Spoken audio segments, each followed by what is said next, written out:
자리요, 우리 다 같이 인사하고 시작하실까요? 다 같이 인사하겠습니다. 반갑습니다. 반갑습니다. 오늘은 어제 주일날 전했던 시편 137편을 한번 리뷰하도록 하겠습니다. 우리 사역자들이 그 설교를 듣고 어떻게 우리 안에서 소화되었는지, 그리고 또 우리 성도님들하고 나눌 부분들이 또 있는지 한번 좀 포인트를 좀 찾아가지고 같이 한번 정리하는 시간을 가지도록 하겠습니다. 어제 우리 우 목사님, 제가 어제 설교 좀 잘했습니까? 아주 좋았습니다. 어제 우리 우 목사님은 그 시편 137편에서 좀 어떤 그 메시지를 좀 받으셨나요? 저요. 예. 물론 이제 앞부분에 예. 강해 쭉 하시는 부분에서도 이 바벨론으로 포로로 끌려가는 거잖아요. 예. 그러면서 노래하며 우는 이 레위인들의 그런 막 애환이 우리의 지금의 예배하지 못하는 그 상황과 맞닿아서 너무 정말 좀 슬프더라고요. 예. 그러면 이렇게 쭉 슬픔도 있고 그래서 내가 이런 그리움이 큰 걸 보니 진짜 교회를 사랑하고 성도님들을 되게 사랑하는구나 이렇게 생각을 하고 있다가 뒷부분에 그게 다시 돌아오면 다시 그 일상에 돌아가게 되면 그 지금의 결단과 다짐은 다 날아가 버릴 수도 있다라는 그런 예리한 목사님의 어떤 적용 부분 때문에 또 회개하는 그런 마음을 먹고 제가 어제 좀 그런 적용을 하게 됐던 것은 실질적으로 이스라엘 역사가 바벨론 포로를 제가 설교에서는 다루지를 못했는데 바벨론 포로로 끌려갔다가 돌아오잖아요. 그래서 다시 이스라엘 역사는 어떻게 됩니까?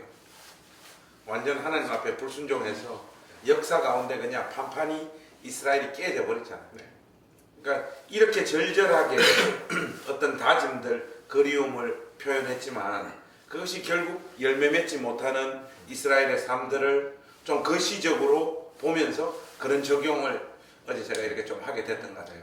그리고 또 실질적으로 저희 어떤 삶의 경험들을 어제 잠깐 좀 나누기도 했지만은 이게 아쉽고 힘들고 괴롭고 누구 보고 싶고 인생에 또 위기가 닥쳐왔을 때 하나님 앞에 우리가 많은 결심들을 하잖아요.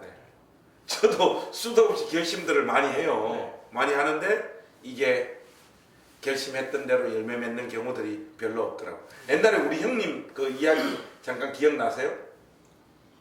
우리 형님도 참 결심을 많이 했던 형님이세요. 술을 끊는다, 담배를 끊는다, 이제 가정에서 새로운 사람이 되겠다 하지만은 사람은 보통은 자기가 해왔던 습관을 쫓아서 이렇게 살게 되더라고요. 관성대로. 그래서 어제 이제 그런 메시지를 좀 이렇게 전했던 것 같고 어제 저는 목사님 말 지금 계속해서 듣지만 하면서 저는 이제 회복 탄력성이라는 단어가 생각이 이렇게 나요. 회복 탄력성? 회복 탄력성. 이게 원래는 되게 긍정적인 의미예요. 그게 그러니까 용수철을 이렇게 꽉 압축해서 눌러버리면 이게 어떻게 됩니까? 다시 올 때면 다시 이렇게 튀어올. 회복 탄력성. 이게 회복 탄력이 된다고 해서 회복 탄력성인데 그래서 사실 우리 삶 가운데 힘들고 고난이 있고 이러면 우리들의 어떤 삶이 꽉 눌리지 않습니까? 지금도 저희가 상황에서 눌리는데 이게 결국 시간이 흘러가면은 결국 다시 올라온다 이런 힘이 있다고 그래요. 또 그런 힘이 있다고 하는데 사실 어제 또 목사님 말씀 이렇게 설교 듣다가 보니까 그런 또 마음이 있어요. 제 마음 가운데 다짐들 이런 것들이 있었는데 지금 힘드니까 내가 지금 이런 것들이 회복되면 어떻게 할 거야 이런 결단 같은 걸 하지 않습니까? 그러니까 이거 회복 탄력성의 반대처럼 이것도 현재 나의 모습이 가지고 있지 않은 어떤 모습에 대해서 결심을 하는데 결국 그 상황이 딱 맞아서 가게 되면 또 나는 원래 똑같이 안 좋은 모습으로 살아가게 되지 않는데 부정적인 그런 모습들이 가지고 있지 않는가 그런 모습들이 있어서 다시 한번 저를 되돌아보고 아마도 항상 제 마음 가운데 이렇게 해야 되겠다 이런 결심보다 상황이 나아지면 이렇게 해야 되겠다 이런 게 아니라 지금 내가 무엇을 할 수 있고 그럴 수 있는가 이런 것들을 조금 더 보시면서 찾아봐야 되지 않나 이런 생각이 들죠. 제가 원래 이 정리의 달인이잖아요. 우리 박 전사님 이야기를 듣다 보니까 제가 정리를 좀 해야 될 것 같아요. 전사님 말씀은 이거잖아요. 원래 회복 탄력성이라고 하는 단어는 긍정적인 의미로 네. 이렇게 고난 당하고 어려움 당하면 위축됐던 것이 하나님 은혜로 이렇게 회복되어지는 이런 긍정적인 단어로서의 회복 탄력성을 오히려 역으로 좀 생각해 봤다는 거 아니에요. 부정적인 거 예를 들면 뭐 담배를 끊겠다, 술을 끊겠다, 예배를 잘하겠다라고 마음 먹었던 것이 원래 자리로 돌아가는 그런 어떤 차원에서 회복 탄력성이라고 하는 단어를 이렇게 좀 떠올리게 됐다는 거예요. 근데 그 단어가 참 인상적이네요. 회복 탄력성. 회복 탄력성. 혹시 영어로 어떻게 됩니까?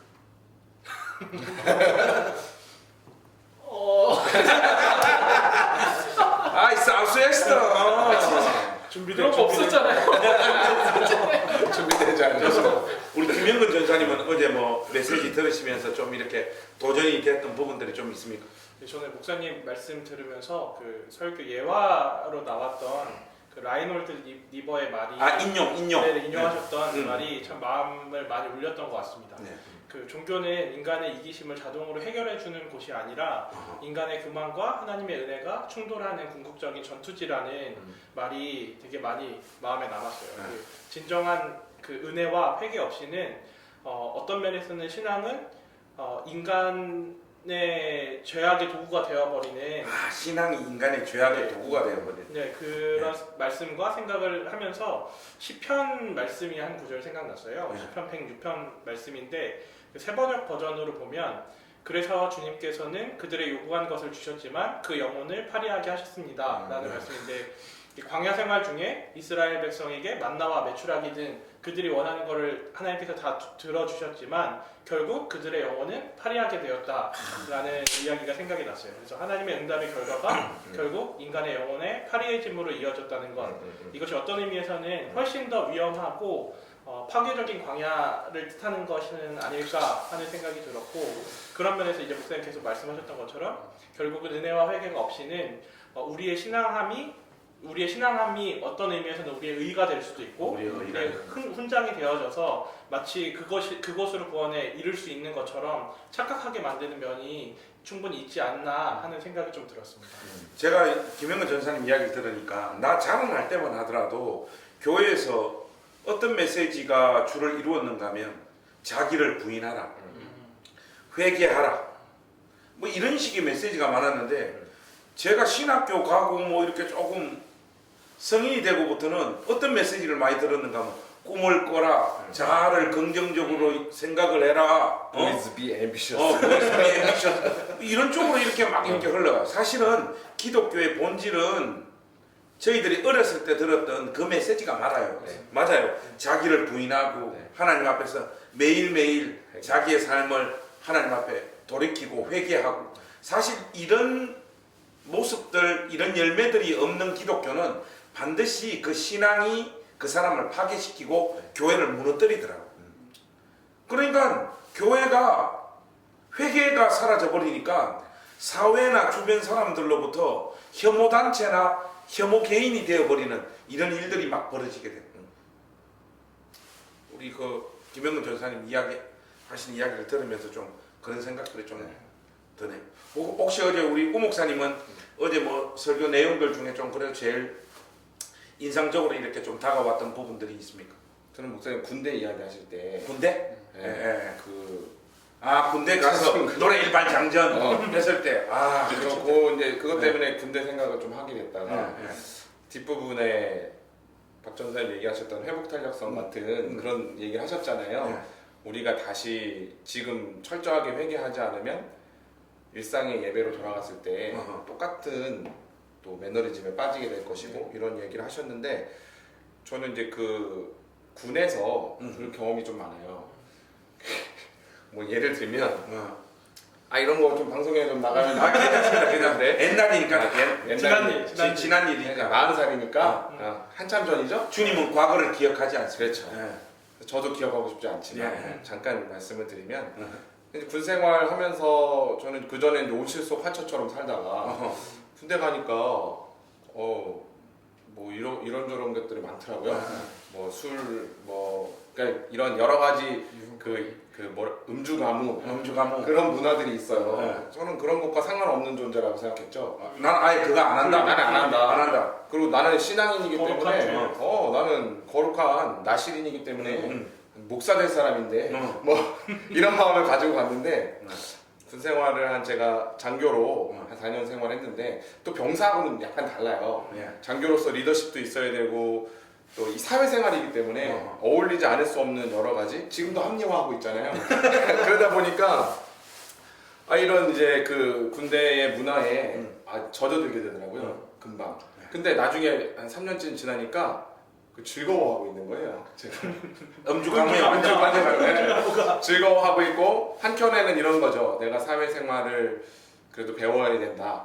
군대 전역하고 가면 이제 또 다시 신학교 갈 텐데 언제 내가 이런 경험을 하겠나? 그래야 성도들의 마음을 이해할 성도들의 마음을 이해할 수 있다. 그러면 우 목사님은 어제 그 우리 137편 3절에 보면 이는 우리를 사로잡은 자가 거기서 우리에게 노래를 청하며 우리를 황폐하게 한 자가 기쁨을 청하고 했을 때 네. 오케이 같이 한번 달려봅시다. 달려버렸네. 그러니까 이 시편 기자가 우리가 어찌 이방 땅에서 주님의 노래를 부를 수 있으랴 이렇게 하는 거는요 엄청 신실한 거예요. 저는 그래? 이렇게 된 거예요. 그러니까 저의 어떤 믿음에 그 전에 막 불같았고 뭐 기도하고 목이 쉬도록 매일 새벽까지 기도하고 이랬던 그런 믿음이 다 이제 허상이라는 거. 야 이거 우 목사님 이야기를 들으니까 나는 김영근 전사님 이야기와 우 목사님 이야기 사이에 내가 있는 것 같아. 무슨 말인가 하면 나는 우 목사님 이야기를 들으니까 어떤 생각이 드는가 하니까 그냥 인간 쓰레기 같아. 내가? 왜냐하니까 어떻게 주의 종이 목사로 작정한 사람이 군에 가서 술 마시라고 해서 술 마시고 담배 피라 해서 같이 담배 피고 그 사람들하고 똑같이 그런 문화에 젖어가지고 놀 수 있어. 나는 고참들이 나 술 먹이려고 하다가 다 실패했어요. 나시린이네. 예, 뭐 바로 위 고참, 상병, 병장 되면 아무리 협박을 해도 안 돼. 주일날 또 뭐 교회 못 가게 하는 거 무조건 그냥 가서 빠따 얻어 터지고 하니까 진짜 종교 행사 갈 사람 하니까 군대는 나이롱 신자들 많잖아요. 네. 저도 가겠습니다 하니까 너들 다 가지 마. 우리 소대에서는 김관성만 진짜 신자다. 그렇게 해가 제가 공식으로 인정받은 사람이거든. 근데 그런 내 마음에 어떤 게 실질적으로 생기는가 하면 아까 우리 김영근 전사님이 말했던 나는 거기서 신앙 지킨 사람이야. 하는 또 의가 또 잘 잡았어. 그 뽕이 사실 저는 대단했어요. 그 나를 지키는 좀 정체성이었어요. 나는 어떤 상황에서도 신앙 타협 안 한다. 그 누구도 나의 협박해봐라. 나는 내 믿음 지킨다. 이게 약간 내 의지를 가지고 나를 지킬 수 있다라고 하는.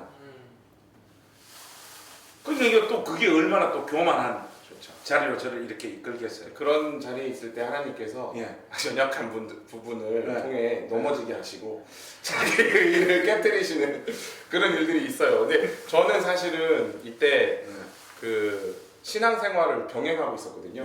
그때 신앙을 버린 것도 아니고 교회 예배 전 장교이기 때문에 꼬박꼬박 그러다 보니까 늘 그 고백이었죠. 예루살렘아 내가 너를 믿는다면 내 오른손아 너는 말라 비틀어져 버리려라. 이 고백을 저는 늘 한 거예요. 교회 가서 내가 다시는 또 술을 마시면 개다.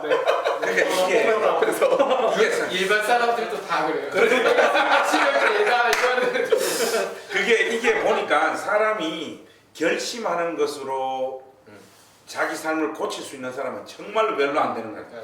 지난번 제가 노마스 강의할 때 그 제임스 스미스의 그 예배는 습관이다. 그 책이었나? 그 인용하면서 그죠. 습관이 되어지지 않는 삶의 습관이 사실은 우리의 욕망이 반복되어지는 어떤 형태가 습관인데 습관으로 형성되어지지 않는 것은 열매로 맺어지는 것이 거의 불가능하다. 이게 제가 한 번씩 이야기하는 새우깡이에요. 새우깡 옆에 있으면 나 이제 새우깡 안 먹는다 하지만 손이 가요 손이가 새우깡. 그러니까 술에 자꾸 음주 가무에 그죠? 빠져드는 거죠. 그죠. 사실 이제 제가 그런 것들을 다 정리할 수 있었던 계기는 어제 목사님이 인용하셨던 네. 그 마지막 랭던 길키의 산둥수용 산둥수용 막 하셨잖아요. 그 책이 참 좋아요. 거기 보면 그런 문구도 있었잖아요. 나는 사람이 얼마나 빨리 네. 다시 옛 것을 옛 것을 옛날로 회복하는지 그러면서 내가 진짜 단 거 하나만 먹었으면 뭐 내가 초콜릿 하나, 사탕 하나만 그러고 있다가 먹을 게 너무 많아지니까 다 잊어버려. 다 그 고생하고 간절했고 하나님 은혜를 구하던 마음도 다 잊어버리고 네. 마치 자기한테 다 그게 이미 주어져 있는 것처럼 생각하고 있는 일상으로 한 하루 만에 돌아가 버린다고. 네. 그게 되게 인상 깊었거든요. 그러면서 자기가 지금 누리는 기쁨도 아무 감흥이 없다고. 네. 그래서 이 부분들을 저는 보면서 하나님께서 물론 저의 어떤 군 생활 가운데 저는 이런 경험들이 뭐 저만의 경험은 아니겠지만 제가 극복하게 된 그 내용 안에는 이런 것들이었어요. 제 안에 이런 모습이 계속 반복되는 거를 보고 있을 때 이거는 완전히 그냥 저 자신에 대한 기대감과 내 신앙, 내 의지, 내 결단, 하나님 앞에 나가서 하는 회개 이런 것들도 아무것도 나를 어떤 선한 의지도 나를 지켜줄 수 없고 내 어떤 죄성과 이런 것들을 내 선함이나 결심이 이길 수 없다는 걸 깨닫게 된 거예요. 아주 중요한 계속 넘어지는 거. 그러니까 제가 그때 붙들었던 게 뭐냐면 밑바닥에 완전 바닥까지 내려가니까 예수님밖에 붙들 게 없는 거예요. 왜냐하면 내가 예수님을 옛날에 붙들었고 어제 붙들었기 때문에 오늘 괜찮아가 아니라 오늘 지금 내가 예수님을 안 붙들고 있으면 나는 망하겠는 거예요. 그 결심 때문에 나는 십자가 없이는 예수님 없이는 하루도 살 수가 없구나. 이제 이 결심이 오면서 그 예수 믿은 게 한 초등학교 때부터였지만 그때 군대에서 전역하고 나서 마음에 그렇게 그때 이제 십자가에 대한 신앙, 예수를 내가 붙잡는 것에 대한 신앙이 뭔지를 그때 비로소 조금 깨닫게 되었던 것 같습니다. 아니 우리 우 목사님 이야기는 됐고 우리 박변 목사님 군대에 가서 고참들 갈구고 할 때 술 안 먹고 신앙 지켰습니까? 좀 군종병이었어. 그러니까 저런 사람은 쳐주면 안 돼. 여기에 또 얘기가 있어요. 네. 뭐냐면 제가 처음에 딱 훈련소 들어갔는데 훈련이 너무 힘든 거예요. 네. 제가 좀 몸이 안 좋았었거든요. 갔는데 몸은 아프지, 훈련들은 고되지 이러니까 제가 2등병, 1병 때는 진짜 매일 하루 종일 하나님 찾았어요. 하나님 훈련할 때도 저 견디게 해주세요. 저 이길 수 있게 해주세요. 저 하나님밖에 지금 얘기할 사람이 아무도 없잖아요. 다 낯선 환경이니까 다 악마들 같아요. 하나님이 나를 안 붙들어 주시면 저 지금 돌아버릴 것 같아요. 그래서 이제 훈련도 마치고 자대생활도 이렇게 하고 딱 했어요. 일병까지 그러면서 제가 버텨 나갔던 것 같습니다. 군종병도 당연히 너 군종병 해? 제가 하겠습니다 하고 이렇게 가고 그랬는데 이제 상병 정도 이렇게 딱 가니까 삶이 좀 편안해지잖아요. 저를 갈구는 사람도 좀 줄어들고 또 밑에 이 후임들도 많이 오게 되고 그러니까 이렇게 편안하고 주일도 좀 쉬고 좀 이러고 싶은 겁니다. 그래서 어느덧 병장 이렇게 딱 가니까 군종병 벌써 누군가 줘버리고 저는 이제 주일날 내후반에 누워있고 완전 예전의 상태로 매일매일 안 찾고 그냥 그런 상태로 돌아가버린 저의 모습들이 또 군대 얘기해서 하니까 이게 보편적인 인간 안에 있는 자리 잡고 있는 연약한 면인 것 같아요. 그래도 막 저도 개척교회 처음에 하고 할 때는 얼마나 하나님 향해서 그 마음이 간절해요. 간절하고 성도 한 사람 한 사람이 얼마나 귀하고 이제 사람들이 늘어나고 교회가 자립하고 자립한 차원을 넘어가지고 이제 막 부흥하고 이러다 보니까 원래 처음 하나님 앞에 약속했던 것들 내가 이 목회를 하면서 가고자 했던 원래의 그 마음을 지켜내는 게 여간 어려운 게 아니에요. 여간 어려운 게 아니에요. 그 대부분은 다 하나님 앞에 쏟아놓았던 우리의 결심들, 다짐들이 거짓으로 증명되어지는 경우들이 참 많은 것 같아요. 우리 김영근 전사님은 좀 어땠어요? 군 생활이요? 네. 저는 군 생활이 아니고 어쨌든 뭐. 저는 군 생활은 일단 저는 가기 전에 이제 기도할 때 군대가 너무 가기가 싫었어요. 가기 싫고 걱정이 됐던 것들이 목사님 말씀하셨던 핍박들이 있을까 걱정이 됐는데 기도하다 보니까 사실은 저희가 더 두려워해야 되는 거는 목사님 말씀하신 쪽보다는 박전도사님 말씀하셨던 제가 나태해지고 제가 연약해지고 그런 것들을 훨씬 더 주의해야겠다라고 생각을 하고 어쩌면 그런 부분들의 훈련이 필요해서 군대를 가는 건가 보다 이렇게 생각을 하고 마음을 잡았는데 저는 상근 예비역이 딱 걸려가지고 하나님의 은혜 내가 아주 편안하게 군 생활을 해서 신의 아들. 네 저는 뭐 목사님처럼 뭐 이렇게 술 강요하는 게 조금 있긴 했지만 네. 뭐 버텨내는 게 어렵지 않았습니다. 그래서 보면 어제 저는 메시지를 전하면서 산동수용소 냉동킬키가 쓴 부분들을 읽으면서 제일 인상적이었던 부분이 저거였어요. 저는 설교자로서 수용소 생활을 끝냈을 때 자기들을 확인하는 문구 중에 더 행복해진 것이 아니라 더 만족시키기 어려운 소원과 바람을 가지게 된 것뿐이라는 거예요. 우리도 지금 코로나 사태로 인해서 함께 예배드리지 못해서 우리 평생에 처음 경험하는 일이잖아요. 나는 진짜 6학년 초등학교 5학년 때부터 교회 다니면서 이때까지 주일날 교회 한번 빠져본 적이 없어요. 그걸 이런 예배 중단이라고 하는 이런 현실 가운데 온라인 예배를 드리니까 진짜 너무 힘들더라고. 한 첫째 주, 둘째 주는.